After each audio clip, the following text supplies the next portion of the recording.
It's time. The world will not stop spinning. The clock won't stop ticking. Days won't stop slipping by. It's time. Things won't suddenly get easier. The difficulty does not remove itself. The path does not narrow. It's time. That perfect moment, it doesn't exist. A flawless beginning is fiction. The stars will never align for you. It's time. Not tomorrow, not someday down the road, but this very second. So you don't need all the answers. You don't need to know or be sure or be armed with guarantees. Your job, your only requirement is to begin. It's time to trade fear for opportunity. Someday for right now. It's time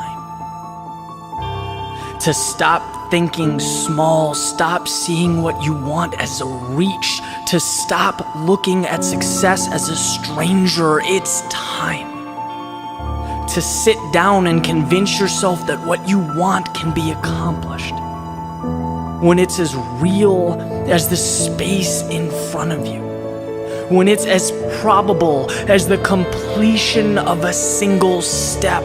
It will happen because it has to.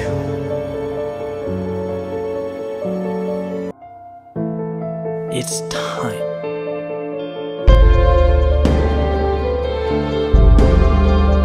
At some point, you have to see that you're not simply playing conservatively.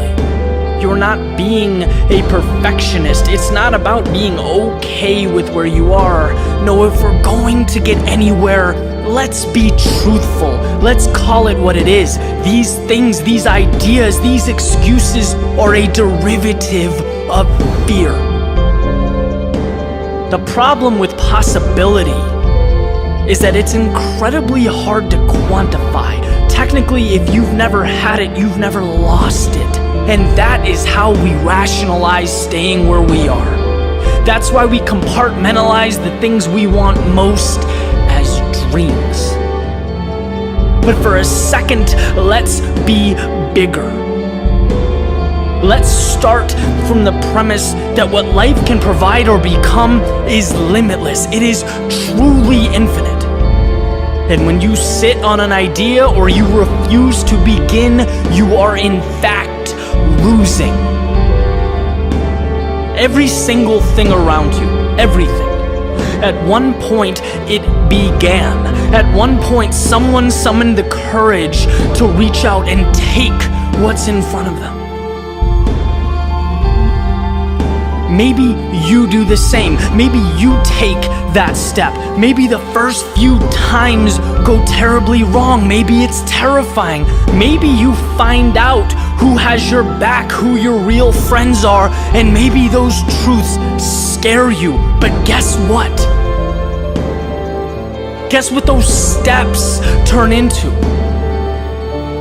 Confidence, amplified purpose, and most importantly, more steps. You get to see right in front of you as your demons diminish, evaporate. The higher you climb, the better the view, the longer the road, the greater the experience. I would rather fall 1,000 times and continuously get back up stronger than be someone who looks at the world through a window like it's some fairy tale. Because at the end of the day, sure, they have no scratches, scrapes, or bruises, but I have no limits, and I'd make that trade any day. It is time to stop separating what you want from what you have and take that step forward. It's time to go get it. No one is stopping you. Nothing is stopping you. And in fact, if you choose to be, you are unstoppable. So take a look in the mirror, lace up your shoes, open the door, and begin. It's time. Younger, I want to say maybe 3rd grade. I remember reading this poem by Shel Silverstein called Where the Sidewalk Ends. This place where the cement stops and the grass begins. An inflection point of sorts. And I obviously don't remember what we talked about, back then, but I certainly remember the book. And a few weeks ago, I happened to be at the airport. I was walking through, and I saw a bookstore and a Shel Silverstein book propped up in the front. And I couldn't stop thinking about it. I had that title stuck in my head, right, playing on loop, Where the Sidewalk Ends. Some things just hit you, like that title sounds perfect to me. This larger-than-life, transitionary place. It feels like some sort of graduation. But graduation from what to what? That's the question. Is it simply checking off the current box before moving on to the next one? Is it the end of a paved, calculated path and the beginning of something a little less defined, a little more free? Is it the place where you step away from what's expected of you and instead do what you are called to do, what you know in your soul is right? I guess depending on who you are and what you need, it could be any and all of those things. But as I sat 36,000 feet in the air, it kind of dawned on me, not necessarily what Shel Silverstein wanted the takeaway to be. Fair, right? I mean, it's a famous poem. There's a lot of analysis and writing on this. But I'm more interested in the question, what do I need personally? Now, with everything going on in my life, what would I want that place to be? Where the sidewalk ends? And the more I thought about it, the more I realized it's not a transition. I don't think where the sidewalk ends is where you step out from one place and arrive in another.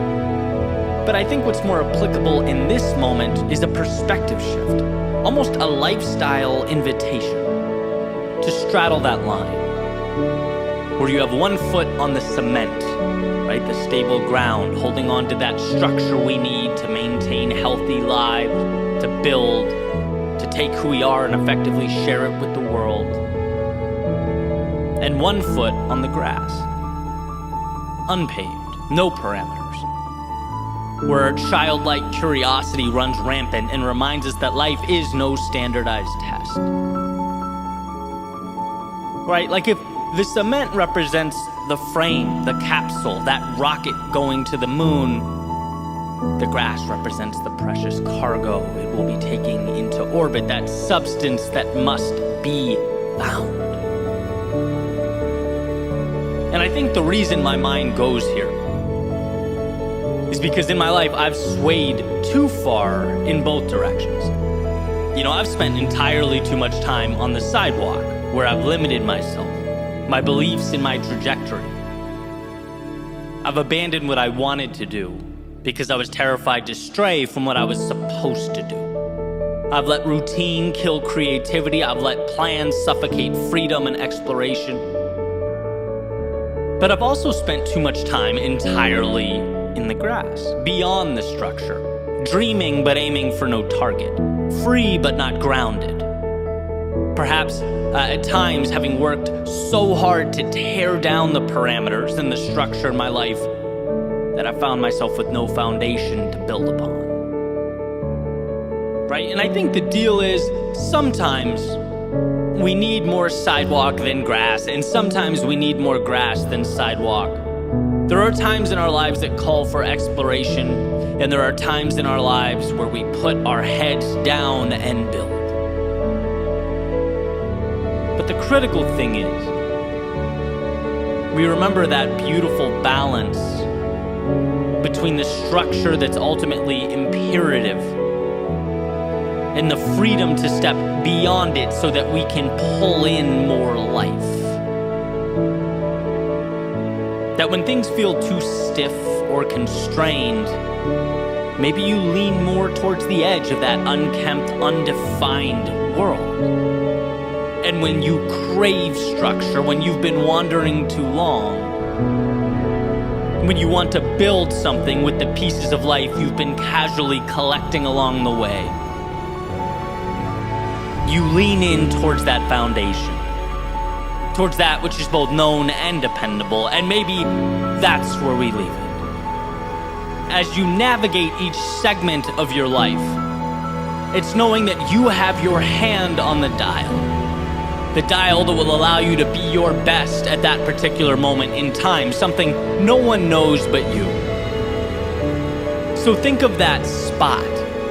What are you going through now, and how can you best position yourself to handle it? This awareness is a power, it's a strength. It's not merely passing through that place where the sidewalk ends, but I think it's an opportunity to embody it, to adapt and carry on as each new chapter begins. Someday, the things that you currently don't understand will make sense. Someday the big things you're dealing with won't seem so big anymore. Someday the doubts you have about yourself will be revealed as false. Someday you'll see that the things you worry about didn't matter at all. Someday you'll see that the road before you wasn't something you had to walk flawlessly, but rather something you had to trust and believe in. Someday you'll look in the mirror and see that you had it in you the entire time, that there was nothing you needed or should have been hoping for. Yeah, someday that will all be true. But what about some days from the past?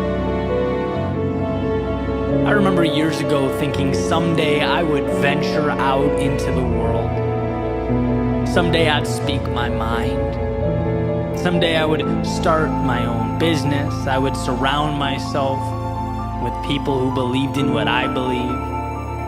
Someday I'd make a little more money, have a little more time to do what I love. Someday I'd have all that. And as I look around, I realize it looks a lot like someday. But guess what? As we grow, so do our some days. It's a chase that never ends. There's always something more. There's always something bigger and better. And the problem is not the ambition. The problem is forgetting that in so many ways, you've dreamt of being where you stand right now. You have arrived. You're not the same person that 10 years ago was throwing some days out into the universe. No, you have grown. You have learned. You have evolved. Why does this matter? It matters because without acknowledging how far you've come, you cannot acquire the strength needed to go where you must go. When you don't feel good enough, it's often because you haven't looked over your shoulder and opened your eyes. The evidence is right there. It's hiding in plain sight. There's proof that you've been there, that you've faced demons and conquered them, endured your battles and overcame. You did that. And at one point not that long ago, You couldn't say that you had. You weren't yet that person, but things are different now. What you have today was once only that hopeful someday. It was a fleeting thought. It had no merit and no value, yet you brought it to life. Look what you've done. Understand how far you've come, how you ran when you could, you walked when it was possible, you crawled when you had to, and continued on to arrive at a someday that is right now. You, my friend, are a maker of things unseen, an architect of tomorrows and somedays, so don't you dare, don't you ever entertain the delusion that this gift suddenly stops now. Suddenly the burden is too much. The mountain is too tall. No, what you do is overcome. That is who you are. You've done it for you. You've done it for the ones you love, and in some cases, the ones who didn't even understand, but you kept going. Marching through the fires of hell to turn some days into right nows. And I get that the road before you is uncertain. There's no way to know exactly how life will unfold. But that's besides the point. A bird can't predict every gust of wind it's going to encounter. It spreads its wings, takes off, and adapts because it can, because it always has, because that's what it does. I'm not advocating that you should have all the answers.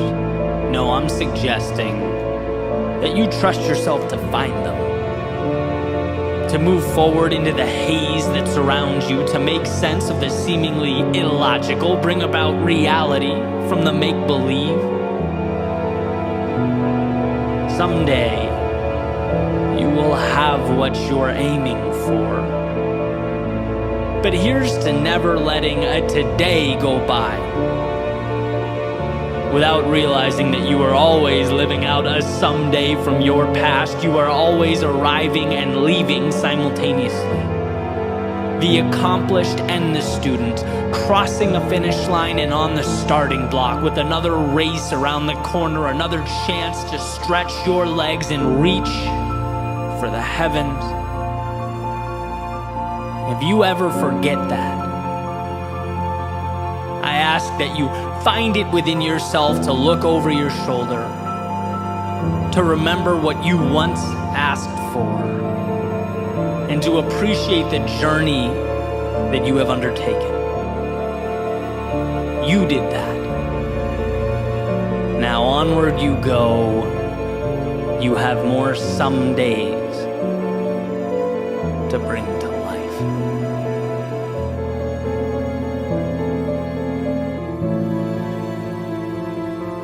Human beings don't see, we interpret. We don't take in what happens. We take in the implication of what happens. Everything in our world is story. It's similar to the idea of two ideologically different news organizations, right, reporting on the same event.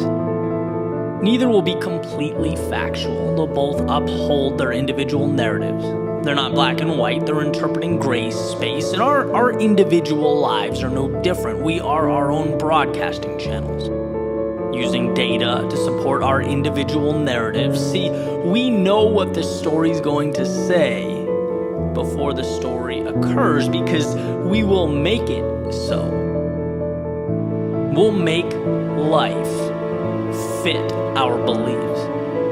That's what it means to be human. And so here's where the value lives in the context of this message. When we find ourselves in a consistent state of despair or frustration or anxiety, it's a fool's errand to look for solutions in the external world. Because everything we find, everything we come across, will support our current beliefs, our current story. That's what will keep playing in our heads, and it's why money can't bring fulfillment, and another person can't take you from incomplete to content. It's why status will never equate to happiness. Those acquisitions are like putting premium fuel in a car with a broken engine. It's just not the answer that we hoped it would be. To change your world, you must change your story. Whatever it is that needs to be changed. The location, the objective, the characters, maybe the journey altogether. But it's the neural network behind your eyes that must change, not the detail it takes in. And so if you feel stuck or feel like where you want to be seems unrealistic, you have to know right now that the very fact you think that way is the problem. So ask yourself, not your girlfriend or your boss or your neighbor, but ask yourself what a turnaround looks like. Do you know? Or have you acclimated to being unhappy? Have you even asked yourself what happiness looks like? Or is your personal broadcasting channel so hell-bent on ensuring your life outlook stays the way it is that it's not even paying attention to the data it takes in? See, I believe wholeheartedly that the first step in any facet of transformation is remembering that you have control, that things in your life that bring you down or hold you back can be changed. In fact, the very things working against you can work for you. But you have to be aware. You have to think about it. Now, I'm not a believer in magic, right? I don't think you sit back, say, I don't want to be unhappy ever again, snap your fingers and smile until the end of eternity. But I do believe that once we're aware of our manufactured shackles and our self-imposed limitation, we can start chipping away, doing the 1, 2, or 3 small things every day, tiny swings at the tree until it falls. Right? If it's, I'm not happy with my work life, well, what does a better situation look like? What bridges that gap? I'll wake up 20 minutes earlier on weekdays and master Microsoft Excel. I'll send one message on LinkedIn asking an expert about the field I want to move into. I'll read 20 pages a day in a book related to business. You think those things are small? See what they look like compounded in a year. Not only that, this is the most important part. You are taking the power back. You're taking control. And that's what feels good. That's where we get our identity. You get a little disappointed at how you've let your physique slip when you look in the mirror. Don't be sad about it every day. Again, ask yourself what the inverse looks like and start doing small things. Subtract 1 sports drink and add 1 green smoothie. Double your water intake. Do a 10-minute daily workout on YouTube. Like the pieces are out there, and to find yourself again is to realize that they're out there. Realize that you're playing a movie on loop in your head that isn't right. It's just not you. And well, what movie do you want to be playing? In an ideal world, scroll through the library, find it, click play, and start doing the small things that make it real. There's so much power in progress. I've seen this unfold in different areas of my life, but particularly as a writer, as a speaker, it's like you identify who you want to be, you start making tiny steps, and after a while, you're surrounded by the change that you've created. How can you not believe something that you're starting to live? It has to become your identity because it is you. It's around you. You breathe it. So look around and realize the malleability of your situation. And if what you find is not you, good. Here is your opportunity to tear down the old and construct the new. You can do that because you have control, because it's within your grasp. So start the new movie, the new story, make yourself the hero, and set out to find yourself again.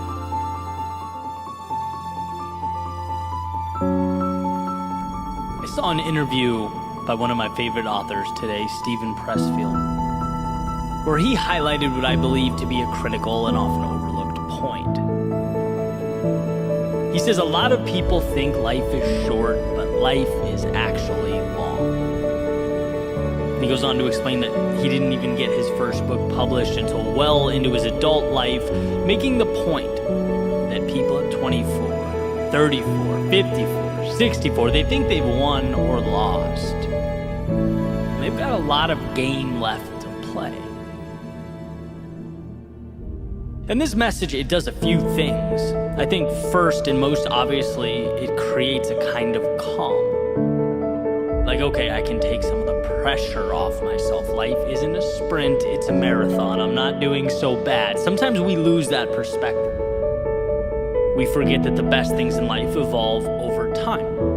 Often not an avalanche, but the chipping away of a stone until the statue reveals itself. As frustrating as it may be, clarity is often an evolution.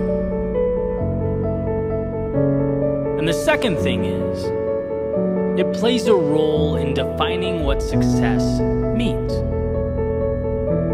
If games are won in the second half, as they frequently are, then we learn not to define ourselves by the outcome of the first quarter. But more importantly, to put ourselves in position to win in the fourth. The score at halftime is not defining, it's a treasure trove of lessons and information and data that can be tapped into to get the result that we ultimately want. And I often think of running in South Florida where, I joke that I don't sit at the beach, but if you run during the day, you kind of get the best of both worlds. A little bit of sunshine, you get your workout in, but the obvious disadvantage, especially in the summer, is that the heat is taxing on the body. It's more challenging to run under that sun. And what I find is that when I push my pace right out of the gate, right from the start, push my physical boundaries, the second half of the run is a nightmare. Always. I'm dragging, speed isn't even a factor. I'm pleading with myself to simply not stop because I haven't positioned myself well. But on the other hand, when I'm disciplined, and when from the start I ease into something comfortable and progressively increase my speed, my body somehow responds exponentially better. I get the most out of myself that way. That's why I've said in the past, I'm proudest of my results when the last few miles are the fastest miles. It means I had the discipline and the foresight to make that happen. And ultimately, the big picture is affected in a positive way. And I know the same can be said for other aspects of life. I know the same can be said for the moments of temptation, when my ego pleads with me to do what someone else is doing, or things aren't evolving as quickly as I want, so my pride says, just walk away from it all. Why? Because the current moment doesn't look how I wanted it to. So the mind says panic. It says change things. It says you're losing or not good enough. It says you better pick up the pace right now because you're losing this current moment.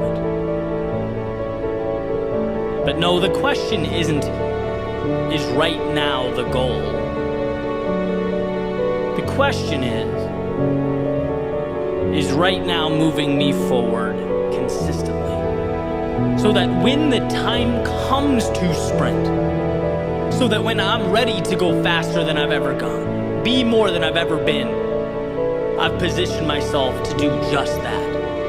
When things were challenging, I kept moving forward. When the world around me seemed to be moving at a faster pace, I ran my own race. I stayed consistent. I remembered what mattered to me.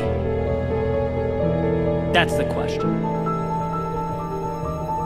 And by the way, this doesn't mean ignoring today's results. It means asking yourself whether today's results are meaningful in the big picture. Right? Using Stephen Pressfield's example, if you don't get published or your work is rejected again and again and again, you have not lost. It's the beginning. It's the first quarter. But what info can you gain from this? What tweaks can you make to your work so that it's in some way more captivating? How can you sell it a little better? What can you do to connect with people who will believe in you and help push you forward? Remember, you only lose when you decide to stop. Why? Because as long as you're willing to adjust and keep going, there are no stopping points. People don't realize limitations are self-imposed. Losing or quitting just means you stood up and said, I'm going to stop learning and evolving with regard to this pursuit. I no longer want to adapt and move on. No outside circumstances can impose that upon you. It's truly an internal decision. I remember Jim Rohn saying, success is easy. Doing the thing that's best for you in the long run is easy. Doing the right things every day is easy. And people would say, well, that doesn't make sense. Why isn't everyone successful? Well, because doing the wrong thing is easy too. It's easy to think right now is the end-all be-all. To forget the big picture, that life is a journey, that you are equipped with everything you need. And when you don't see success to your left or right, when your ideal world hasn't been created, to panic, to seek drastic change. Instead of remembering one step in front of the other gets you to your finish line. Instead of remembering the second half is where you make your move, is where you make your push. Not every swing is a home run. Not every swing needs to be a home run. It's about on-base percentage. It's about setting yourself up for success. Step by step, day by day, allowing yourself to evolve.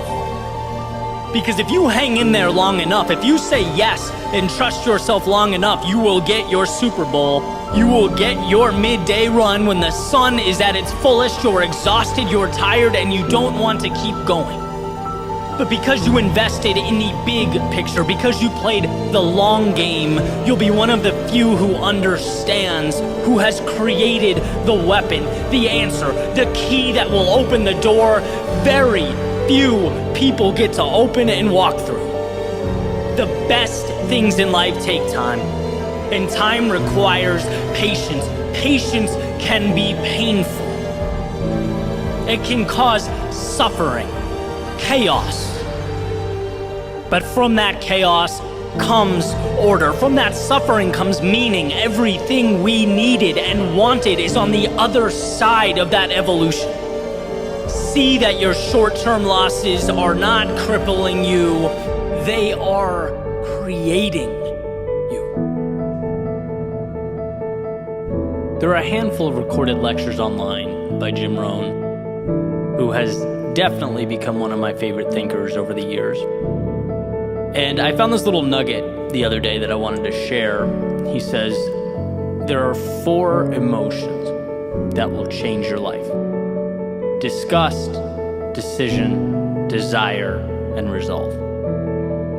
And I want to talk about the first one because I found the story to be incredibly powerful and also relatable, right, in various aspects of life over the years. So he frames it by talking about a Girl Scout walking up to his front door to try and sell him some Girl Scout cookies when he's 25 years old. And he's broke, doesn't have any money at the time, and tells her what I assume to be a white lie as to why he can't buy the cookies at that particular time. Right, so he tells her that he can't. She walks away. He says after he closes the door and goes back inside, he felt something that completely changed his life. Disgust. An overwhelming feeling that he simply didn't want to live like that anymore. He didn't want to lie. He didn't want to be broke. And I'm quoting him. He says, the day you can say I've had it may not be the day it ends, but the day it begins.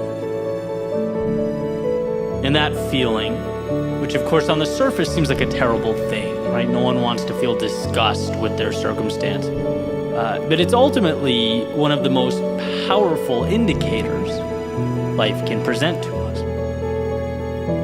There has always been And I assume will continue to be that point in many different facets of my life where I say enough is enough. I just never thought to categorize it and label it like he did, but that's what it is. You know, getting to a point where you look around and realize you've conceded too much. You've strayed too far beyond what matters to you. You've left too much on the table. That feeling, again, while uncomfortable, is often what becomes the first step towards that which is truly meaningful, a better version of yourself. A realization, by the way, that's not some denunciation of who you are, right? It's not saying, I'm not good enough or I'm inadequate. I would describe it as the exact opposite. It's thinking enough of yourself to acknowledge that you're better than this. It's saying, yeah, there's a reality where I stay the same, where I don't change, where I allow this to just be my life. But that's not the reality I'm going to choose, because I respect myself too much to continue living with that dissonance between my actions and who I know I truly am. And I think at a deep level, we all understand this. So many times in life, funny enough, we don't change until we have to. Until our backs are completely against the wall.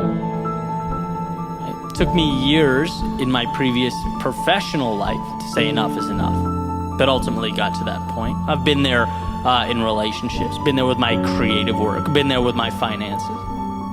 And what's especially interesting is that as you grow, evolve, and your goals change, what you expect of yourself changes, grows along with you, you'll find yourself at that place again, and again, and again, and that's good. Listen to it, right? That's your intuition telling you you're ready for more, that something else awaits, that the status quo is no longer sufficient. And there lies the opportunity to recognize and associate that feeling of disgust, as Rohn calls it, with the need to change or an opportunity to change before things blow up or become more difficult than they need to be. Everything in your life has been allowed by you to some extent. Now, that's an important thing to understand. If there's someone in your life that's making it hell, you, to an extent, are responsible for that, right? No one gets your time without your permission. If you're doing things that don't move, motivate, or inspire you, well, the reality is you're choosing those actions. Now, the circumstances may be specific to you, they may be difficult, and I understand that, but are you asking yourself how you can begin moving away from it? How you can put walls between yourself and the things that drag you down? Because the bottom line is, it's very easy to become accustomed to things that are a drain on our lives. The old frog in the boiling water, right? You throw a frog in a pot of hot water, it'll jump right out. But you put it in a pot of cool water, and you slowly but incrementally increase the temperature until it's boiling, the frog won't realize it's burning alive. I think in the same way, we learn to live with that situational disgust. The things we're unhappy with just become the baseline or normal. It becomes regular. And what I love about this Girl Scout cookie story is that light bulb moment where it's like, no, I don't have to accept this. I can take back control. I dictate how I'm going to live, and I know this isn't it. Now, you don't need to have all the answers right away. In fact, you most certainly won't have them. But every journey, as the saying goes, begins with the first step. That's precisely why the moment is so powerful. You don't start moving to that new place until you realize that you want to start moving away from where you are. Rohn talks about disgust being a powerful motivator. That's why. It's the initial leverage you need to create that momentum. To see the gap between where you want to be and where you are. And this is ultimately a call to that realization. Do an audit on yourself and your contentment, the places you find lacking, They're calling for your attention. And it's normal, it's okay, it's part of life, but it's also your opportunity to begin making that change. I like very simple, very straightforward notes to help me parse through this. Simple list, 2 columns. On the left, everything that brings me some level of anxiety or that is a drain on my peace. And on the column on the right, directly across from it, simply what I plan to do about each item. Nothing major, but a tangible, manageable step. Because as Jim Rohn says, you begin to utilize that feeling of disgust or discontent to act. You turn that message into something beautiful, an adventure, some variation of growth. That's where the good stuff is. By the way, it also changes our relationship with those emotions when they emerge. It's no longer, poor me, I'm stuck, my life is hard, and the list goes on and on. No, it's, oh, this doesn't feel good. How can I use it to connect me to something that does? Let's listen to that. I don't like the feeling of making excuses as to why I can't buy the cookies. I don't like the feeling of not having the financial resources. Obviously, can't fix it overnight, but let's make a plan.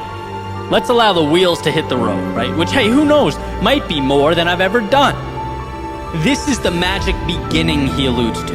The confidence being earned, the purpose, the meaning, and ultimately being that we only get results where we place our attention, the outcome we've been looking for. So when you find yourself at that point, when you experience a repetition of disappointment or frustration with your circumstance, let that be the gift it's trying to be.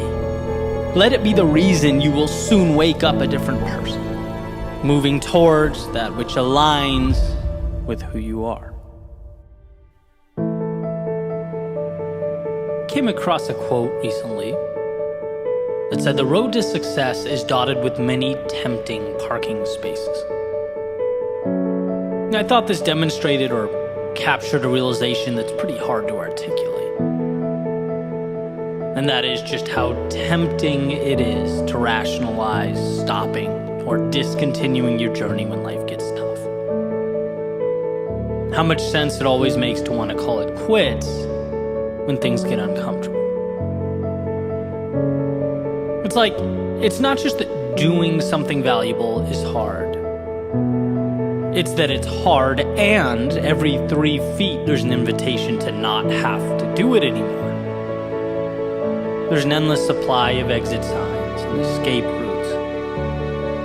Therefore, accomplishing a goal is simultaneously saying yes to the challenging things while also saying no to the comfortable things. It's fighting off 2 demons at once. The good news, though, is that you were made to do just that.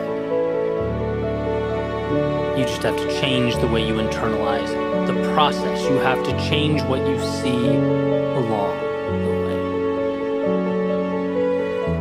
I talk a lot about perfection as the enemy.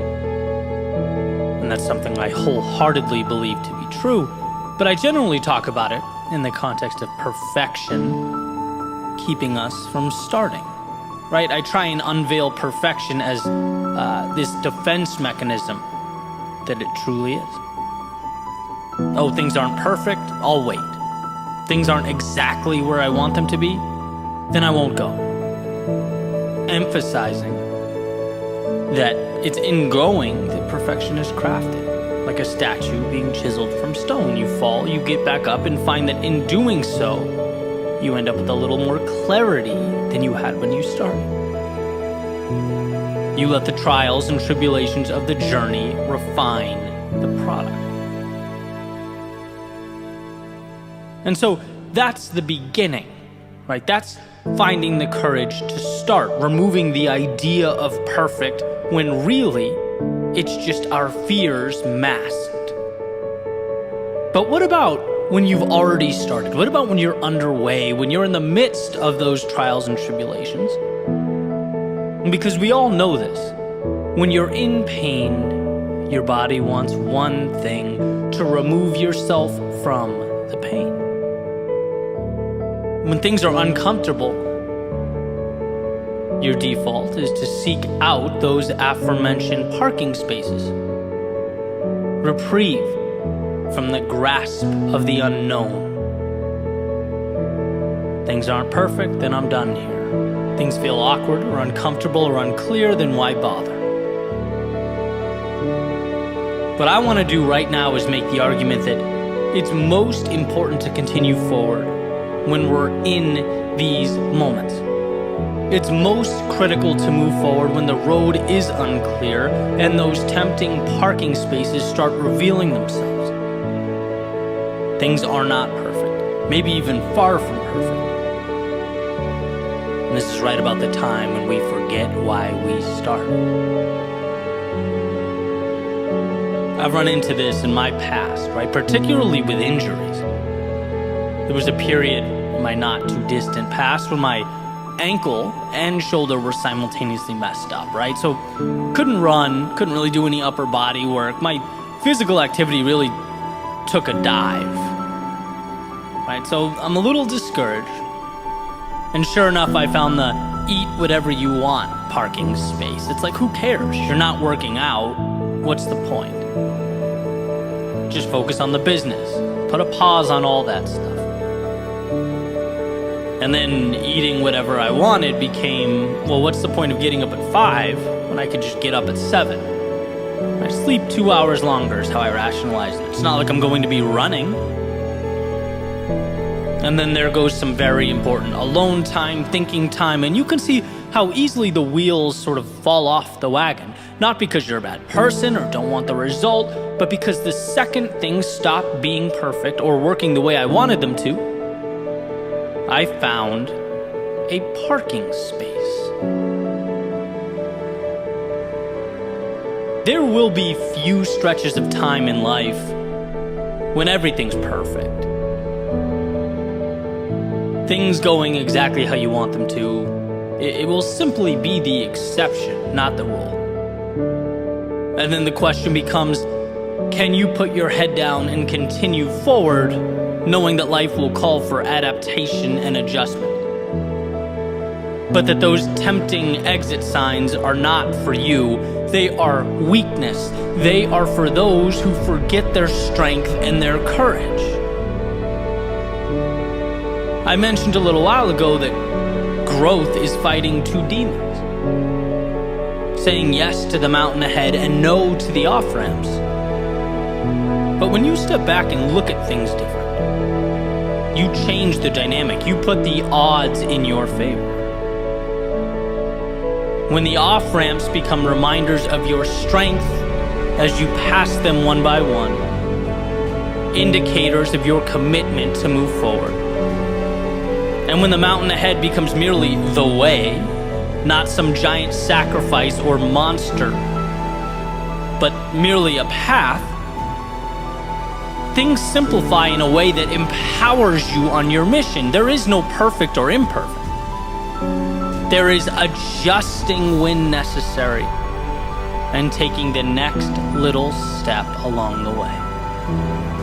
And using the previous example, it's like I'm injured, okay? This will definitely be a time for adjustment. Maybe it's yoga, stretching, practicing being more patient, maybe greater emphasis on meditation, mental strength, whatever it is, but we don't stop. We continue stepping forward. The next step will look a little different, but that's all. If perfect is a standard one's seeking to maintain, they'll always be pulling over. They'll always be backing off, because very rarely do we have stretches of perfection. Life is an adjustment game, not a perfection game. Life asks, what can you do when your hands are tied behind your back? What can you do when you're tired? What can you do when you've just endured loss, when your pride hurts, your plans fail? And trust me, that's when you see all those off-ramps. That's when something in the back of your mind says, hey, all this goes away if you just throw in the towel. Just go seek perfection somewhere else. You'll find it there.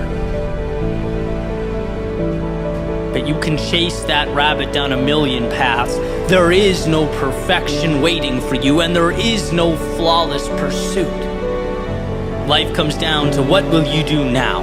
Where you are with what you have, can you find a way to win when it hurts? Look, we all need to understand that life is innately difficult. And success calls for a simplification that is adapting and stepping forward. That's all. Things are hard, you step.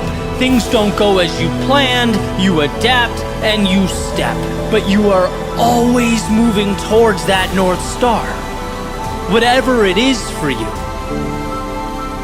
It's deeming those parking spaces insignificant with regard to your life and your journey. Quitting is not brought about by the external world. No, failure is a decision. Failure is saying, you know what, this costs more effort than I'm willing to pay. Those parking spaces have become more tempting than the top of this mountain. Failure is a choice. And so, for one to succeed, they must simply stay in motion.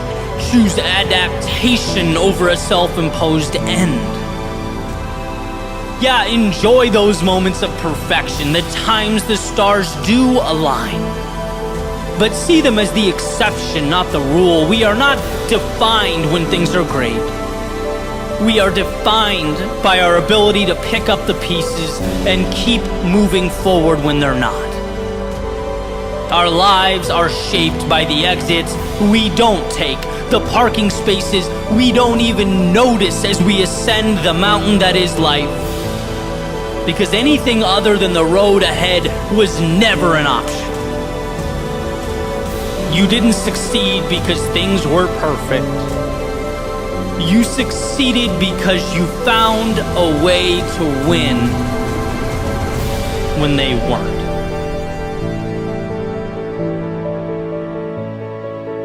We're not looking for mountaintops. We may be unaware.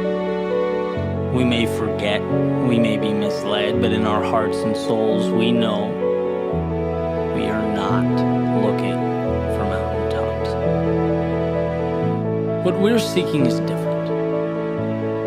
What we're seeking is the space between the top of the world and its baseline, the ceiling and the floor. Sure, we may trick ourselves into thinking it's the top or the finale or the view. But as has been said before, if the goal were truly the top, we wouldn't bother ourselves by climbing. We'd be dropped off at the top by helicopter. No, we aren't looking for mountaintops. What we want is undoubtedly the climb. We live for that climb, that immersion into life where we are alive, awake, that quest for purpose where humans are transformed and life adjusts to stop feeling like a standardized test and start feeling like a canvas waiting on a masterpiece. Simple? Yes. Easy? No. It's Nietzsche and Frankl's meaning through suffering. It's Peterson's choosing your sacrifice, Simon Sinek's finding your why, it's Goggins staying hard, Grover's becoming a cleaner. These aren't parts of the journey, they are the journey. Mountaintops are meaningful simply because they remind us that we could have said no and didn't. They allow us to remain conscious of our courage, what we overcame and who we became along the way. In the view, it allows us to hold on to that realization just a little longer before setting out for new mountains to climb. But knowing the person embarking upon the next journey will be a little wiser, a little stronger, a little more polished. As Jim Rohn said, it's not success we're after. It's what the pursuit makes us along the way. That's why Eckhart Tolle says the adrenaline-seeking pursuits, such as a climb, are so powerful, because we're forced to be in that moment, to understand what living is. We can't be pulled down by the past or diverted by the future. We are immersed in what matters. Transformation happening in real time. Because something can be made out of nothing. But mountaintops don't do that. Elevation through blood, sweat, and tears does that. Mountaintops are symbolic of what we become every time we pull ourselves a little higher. They stand for a million little yeses in a world of no's, just like the trophy is nothing more than a celebration of trials and tribulations. Hearing the crowd roar when you rose to the occasion, finding ways to win when the odds were stacked against you, becoming more when it felt like there was nothing left. Don't let life trick you into thinking it was ever about the hardware or the trophy case. It's not. Any more than swimming on a beautiful day is about drying off. No, it's the middle. It's where we are forged from fire. It's where we map our destinies. It's the game of life. So remember, when you do feel tired or weak or lost or can't seem to find your reason to carry on, that you can't see it now because you are entrenched in the most meaningful of experiences. You are, in fact, at the heart of what you'll look back on and realize defined you, the center of transformation, of meaning. Remember that idea that if mountaintops were the goal, we wouldn't climb, we would get dropped by helicopter. This journey, with all its ups and downs, is life at its fullest. It's why you're here. It's why you must keep going. In a commencement speech, Ed Helms referenced his character from The Office, Andy Bernard. And his perhaps most defining quote, "I wish there was a way to know you were in the good old days before you've actually left them." Well, my friends, we are right now in the business of making good old days. Don't wait for any metaphorical mountaintop to look back and realize how precious, how powerful, how perfect the ascent truly was.